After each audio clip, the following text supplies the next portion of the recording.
Closing arguments have wrapped up in the trial of former Cuyahoga County Judge Bridget McCafferty. She's been on trial for her alleged involvement in corruption in Cuyahoga County.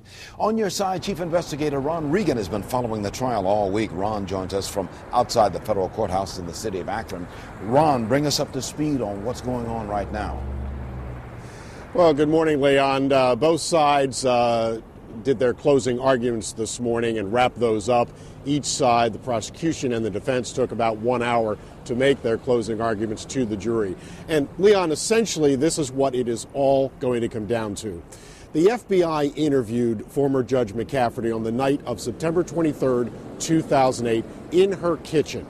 That night, they asked her, were you ever influenced in any way by either former Commissioner DeMora or former Auditor Frank Russo regarding cases in your courtroom? Now, the FBI says she, in fact, instead of saying yes, yes, yes to a series of questions, according to prosecutors, Bridget McCafferty said no, no, no. Now, her defense attorneys, however, point out that, in fact, during that same FBI interview, she did tell them that she talked to associates of former Commissioner DeMora about a case in her courtroom. And she did, in fact, tell the jury, or tell the FBI, that she, in fact, talked to Frank Russo on the phone about a case in her courtroom. What it's coming down to is, how quickly did she admit to all of this during the interview? And did she start out perhaps not telling the full truth and only later in the FBI interrogation or interview reveal more of what she knew? And that is what the jury is going to have to decide. How truthful was she?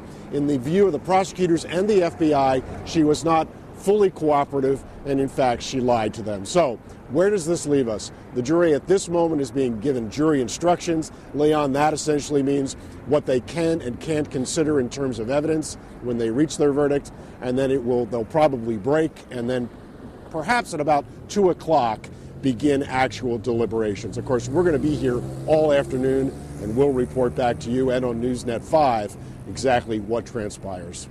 So the next words we will hear will be from the jury sometime on down the line, whenever the jury finishes its deliberations there in Akron. Most probably they'll break at 5 o'clock if there's no verdict. It looks like it'll be continued into Monday probably. Okay, many thanks. Ron Regan handling the story for us from the federal courthouse in Akron in the trial of Judge Bridget McCafferty. Thank you, Ron. We'll look for your reports later on in the day.